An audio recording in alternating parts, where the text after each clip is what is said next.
오늘 이 시간 우리에게 주시는 하나님의 말씀, 예레미야가 3장 34절에서 36절의 말씀이 되겠습니다.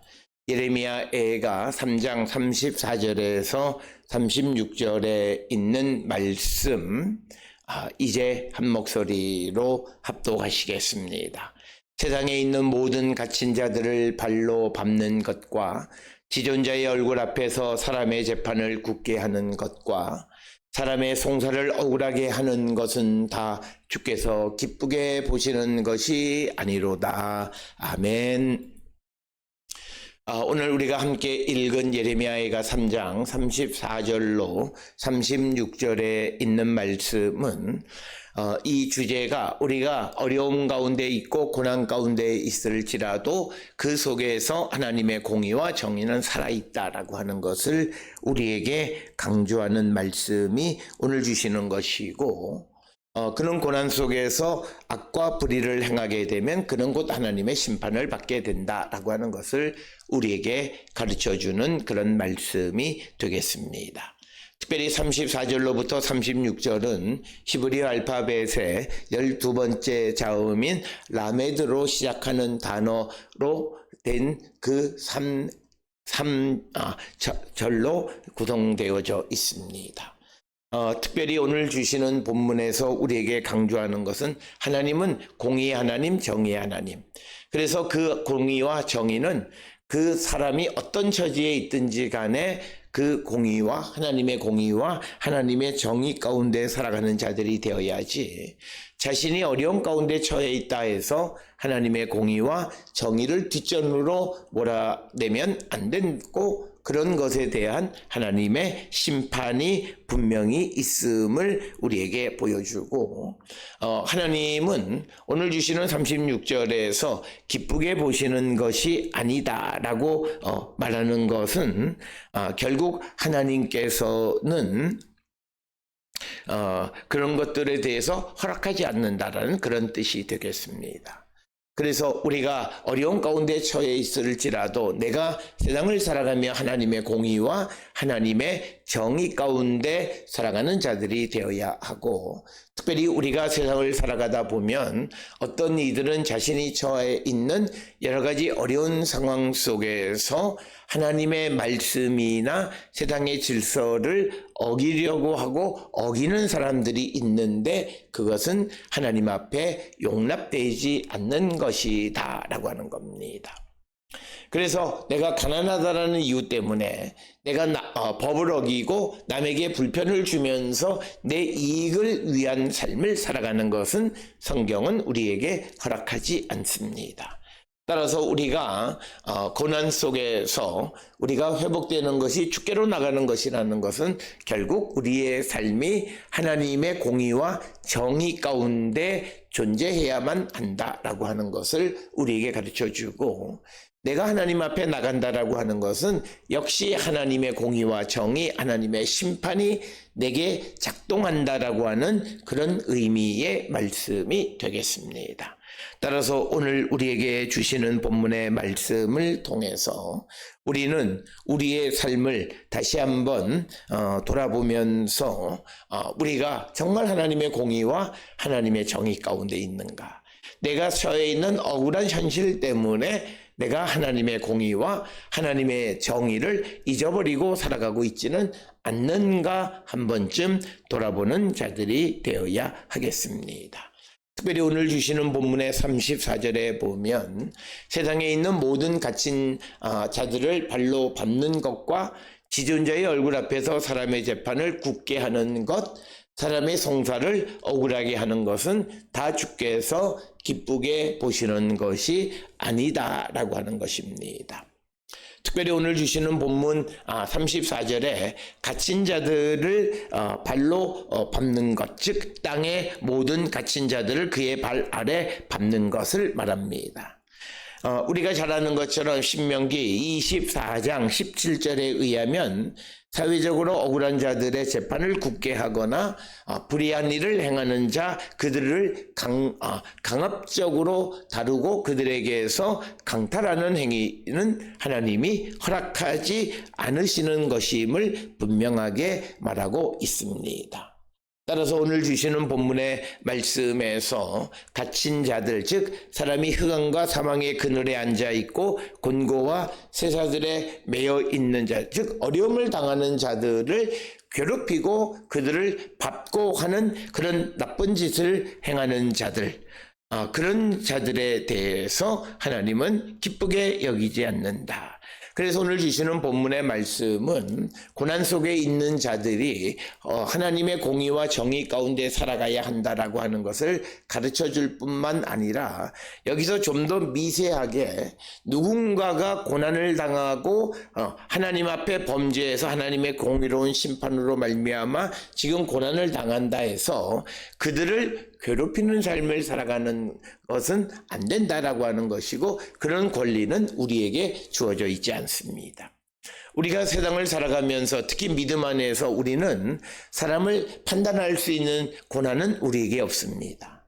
사람의 옳고 그름을 판단하는 그 판단의 기준은 오직 하나님에게 있다라고 하는 것입니다. 그래서 누군가가 하나님의 심판을 받는다 해서 우리도 덩달아 그를 발로 밟고 그를 괴롭히는 자가 되어서는 안 된다라고 하는 것입니다. 그래서 성경은 근본적으로 어떤 한 사람이 다른 사람을 어떤 이유로든지 괴롭히고 억누르고 짓밟고 하는 그런 것을 용납하지 않고 그때 짓밟히는 자들의 그 고통을 하나님은 외면하지 않으신다. 그래서 오늘 주시는 34절이 이중적 의미는 지금 고통 가운데 있는 자들의 삶에도 공의와 정의 가운데 살아가야 될 뿐만 아니라 누군가가 하나님에 의해서 심판을 받아서 고난을 당한다 해서 내가 그들을 괴롭힐 수 있는 고난도 없다라고 하는 것입니다. 특별히 하나님께서는 바벨론을 하나님의 심판의 도구로 들어서 이스라엘을 치는 일을 하십니다. 그런데 그들이 하나님이 명령하신 것보다 과도하게 그들을 괴롭히는 일, 그것이 비록 그들이 하나님의 도구로 부름을 받고 쓰임을 받고 있지만 과도하게 그렇게 행하는 것은 하나님 앞에 죄를 짓는 것과 같다라고 하는 것이 성경의 생각입니다. 그렇기 때문에 우리는 특별히 세상을 살아가면서 옥에 갇힌 모든 사람들을 발로 밟는 괴롭히는 일을 해서는 안 된다. 그리고 더 나가서 어떻든 그가 물질적이든 그가 정신적이든 또는 그가 자신의 죄로 말미암아 어떤 어려운 처지에 있든 그를 우리가 괴롭힐 수 있는 그런 고난은 없다라고 하는 겁니다. 이것은 기독교 신학에서 매우 중요한 겁니다. 특별히 우리가 세상을 살아가면서 다른 종교나 다른 곳에서는 죄를 지은 자들을 억압하고 그들에 대해서 일정 부분의 형을 제시하는 것은 당연하다고 생각합니다. 물론 기독교 성경에서도 죄 지은 자들에 대해서 벌을 내리는데 주체는 하나님이지 사람이 그것을 내릴 수 없다라고 하는 겁니다. 그래서 여기에 그 가장 중요한 것은 지금 예레미야가 3장에서 강조하고 있듯이 하나님은 미래의 소망을 보시는데 비록 지금 그가 하나님 앞에 범죄해서 고난 속에 있을지라도 다시 주께로 돌아와 회개의 가능성을 열어놨기 때문입니다. 그렇기 때문에 지금 그가 악을 행하고 지금 그가 하나님을 제대로 섬기지 못한다 해서 그를 과도하게 괴롭히고 정신적으로 힘들게 하는 일은 하나님이 용납하지 않으시는 것이다 라고 하는 것이 오늘 우리에게 주시는 말씀이고, 특별히 오늘 우리가 살고 있는 이 시대에 누군가가 잘못하면 익명에서 사이버 공간 속에서 그 사람의 악플을 달거나 하는 그런 모든 일련의 일들은 하나님 앞에서 특히 믿음을 가지고 있는 자들에게는 바람직하지 않고 용납되지도 않은 것이고 하나님이 기뻐하지도 않으시는 것임을 분명하게 말하는 것이 오늘 주시는 34절의 말씀이 되겠습니다.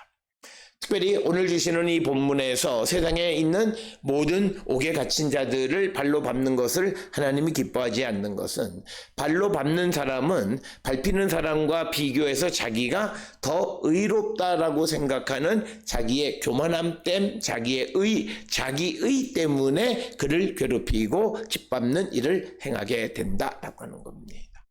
특별히 성경에서도 남을 판단하지 말라고 하는 이유도 다 여기와 관련이 되어진 것입니다.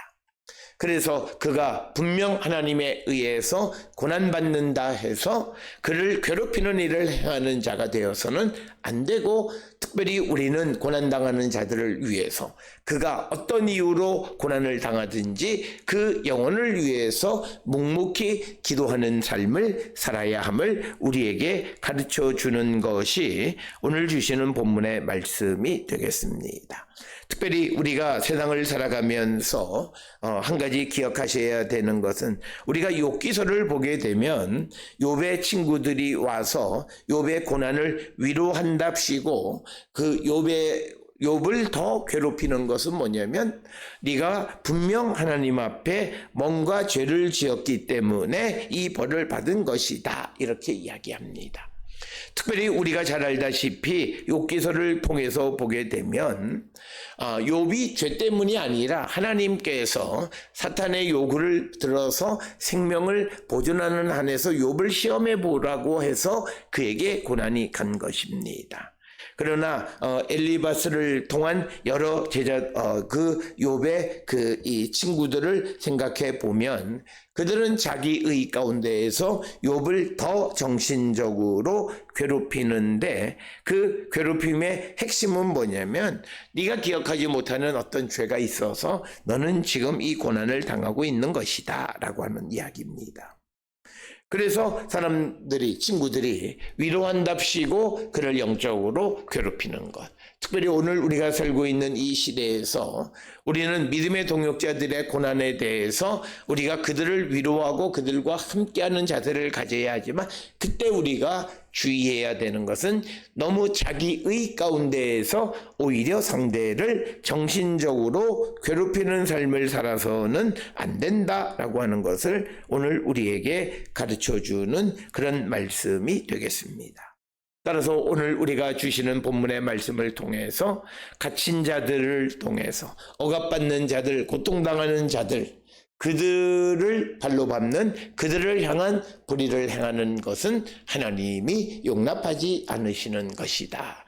그런데 이스라엘은 그래 왔고, 뿐만 아니라 또 이스라엘에서 사람들이 바벨론으로 포로를 잡혀가게 되니까 이스라엘 사회 안에서도, 그리고 이스라엘의 주변 나라들도 그들을 더 정신적으로 괴롭히는데, 하나님이 어디 계시냐? 하나님이 널 버리셨다. 이런 이야기들을, 알지도 못하는 이야기들을 하는 것들입니다. 그래서 그를 힘들게 하는 것, 그것을 하나님은 기쁘게 보지 않으신다라고 하는 것이 오늘 우리에게 주시는 말씀이 되겠고, 이어지는 35절에서 지존자의 얼굴 앞에서 사람의 재판을 굳게 하는 것, 즉 하나님 앞에, 재판은 하나님 앞에서 행하는 것이다 라고 하는 것이 이 구약의 성경의 기본적인 생각인데, 이 말의 의미는 법을 집행하는 데 있어서 그 정의가 왜곡돼서는 안 된다. 하나님 앞에, 지존자는 하나님 앞에서 사람의 재판을 굳게 해서는 안 된다. 재판은 하나님 앞에서 행하는 것이다. 그래서 오늘 주시는 이 35절은 법과 정의가 왜곡될 때 하나님이 이를 간과하지 않으신다라고 하는 그런 뜻입니다. 그래서 오늘 주시는 35절을 우리가 번역하면 가장 높은 자 앞에서, 즉 하나님 앞에서 재판을 굳게 하는 것을 하나님은 기쁘게 보지 않으신다라고 하는 것이 오늘 주시는 35절의 말씀이 되겠습니다. 그래서 오늘 주시는 본문에 사람의 재판을 굳게 한다 이렇게 되어져 있지만 이것을 우리가 직역하면 인권을 유린해서는 안 된다라고 하는 것입니다. 이 인권을 유린한 재판을 굳게 하는 것이 그 사람이 죄를 짓지 않았는데 죄를 짓는다든지 죄를 지은 사람에게 죄를 묻지 않는 것, 그건 인권을 유린하는 것입니다. 우리는 인권의 유린이라고 하는 것은 부당한 것만 부당하게 불이익을 당하는 것만 생각하는데 내가 부당하게 유익을 받는 것도 인권을 유린한 것이다 라고 하는 것이 오늘 주시는 본문의 말씀이 되겠습니다.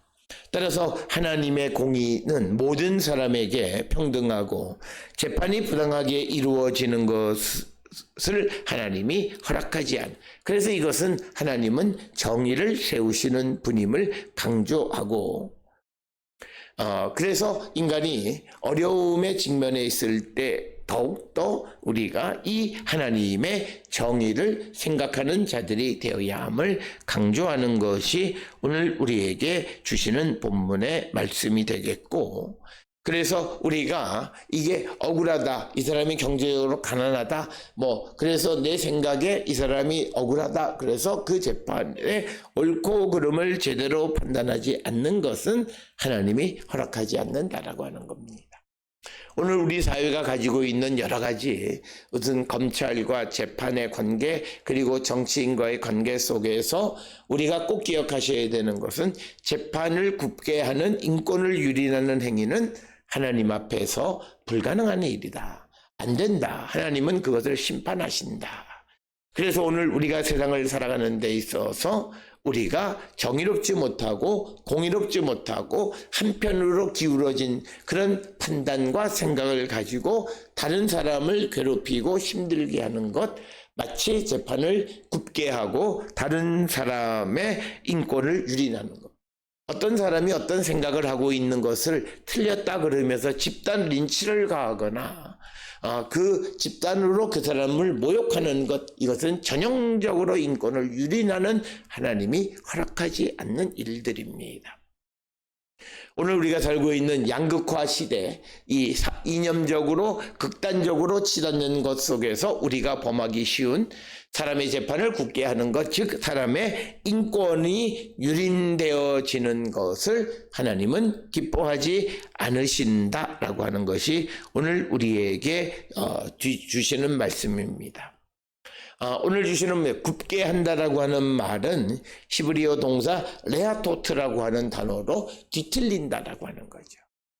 그래서 인권 혹은 재판을 뒤틀리게 하는 것들, 그것을 하나님은 기뻐하지 않으신다라고 하는 것이고, 이어지는 36절에서 사람의 송사를 억울하게 하는 것은 다 주께서 기쁘게 보시는 것이 아니다. 송사를 굳게 하는 것, 즉 이것은 억울한 일을 당하게 하는 것, 송사를 억울하게 하는 것, 이것에 대해서 하나님은 기뻐하지 않으신다라고 하는 겁니다. 그래서 이 말은 억울한 일을 당하는 사람이 있으면 하나님은 그 억울한 일을 당한 사람들의 사정에 주목하시는 분이시다라고 하는 것입니다. 따라서 오늘 주시는 본문의 말씀의 가장 근본적인 하나님의 공의와 정의가 실현되어져야 하고, 인간 사회에서는 불의와 억울함이 있어서는 안 되고, 만약 그런 일들이 있게 되면 하나님은 그것을 그냥 내버려 두지 않는 분이시다라고 하는 것입니다. 특별히 오늘 주시는 34절로 36절, 그 가운데 35절로 36절에 재판 가운데에서 재판을 공의롭고 정직하게 하지 못하는 것을 금하는 하나님의 말씀은 많이 있습니다. 특별히 레위기 19장 15절에서 재판 과정에서 공정을 기울여야 한다라고 하는 것을 우리에게 강조하고 있고, 특히 오늘 주시는 34절로 36절에서 그 정의의 하나님, 인간의 부정에 대한 하나님의 심판을 분명하게 이야기하고 있고, 하나님께서는 억압받는 자들을 외면하지 않으시고 부당한 대우를 받는 자들에 대해서 정의를 시행하실 것임을 우리에게 가르쳐 주는 것. 그래서 누군가가 이 고난을 당한다 해서 그를 더 괴롭히고 그를 부당하게 대접하는 것은 우리에게 있어서는 안 되는 일이다라고 하는 것. 이것은 오늘 우리가 살고 있는 이 사회 속에서 우리가 범하기 쉬운 것 가운데 하나가 바로 이것입니다. 저 사람은 죄인이기 때문에 그 사람의 인권을 유린하거나 하는 일들을 우리가 해서는 안 된다라고 하는 것을 우리에게 가르쳐 주는 것이고, 그래서 우리는 세상을 살아가면서 내 자신이 공의롭고 정의롭고 하나님의 공의와 정의 가운데 살아가야 되고, 누군가가 하나님의 심판 속에 있다 할지라도 그를 괴롭히는 일은 우리에게 용납되지 않는 일이다라고 하는 것을 기억해야 되고, 어떤 경우라도 억울한 일을 당하거나 불이익을 당하거나 억압을 당하는 자들에 대해서 하나님은 그냥 지나치지 않으시는 분이시다라고 하는 것을 우리에게 분명하게 가르쳐주는 말씀이 되겠습니다. 억눌린 자를 짓밟혀도 된다고 생각해서 어떤 이들을 짓밟고 그들의 인권과 그들의 권리를 빼앗아가는 일이 안 되고, 35절에서는 재판을 굳게 하는 인권을 무시하는 일도 안 되고, 36절에서는 사람의 송사를 우리가 함부로 왜곡해서, 그래서 정의가 무시되거나 또 왜곡되는 모습은 하나님이 허락하지 않으신다라고 하는 것이 오늘 주시는 말씀이 되겠습니다. 오늘 주시는 본문을 통해서 우리가 하나님 앞에 하나님의 공의와 정의 가운데 살아가고 있는가, 나를 성찰해야 되고, 또 누군가가 어려운 일을 당하고 하나님의 심판 가운데 있다 해서 우리가 그를 영적으로 물리적으로 괴롭히는 삶을 살고 있지는 않는가, 그것 또한 하나님이 허락하지 않으셨다라고 하는 것을 분명히 깨닫는 저희들이 되어야 한다라고 하는 것, 그것을 기억하셔서 우리의 삶을 다시 한번 돌아보면서 고난 속에서 어려움 속에서 회복하기 위해 하나님 앞에 나가는 것은 하나님의 공의와 하나님의 정의 가운데 살아가는 자들이 되어야 함을 우리에게 가르쳐주는 말씀이 되겠습니다. 오늘 주시는 본문을 통해 우리 자신을 다시 한번 돌아보고 주의 말씀, 주님의 공의와 정의 가운데 살아가기를 결단하는 우리 모든 성도들이 될 수 있기를 주의 이름으로 축원합니다.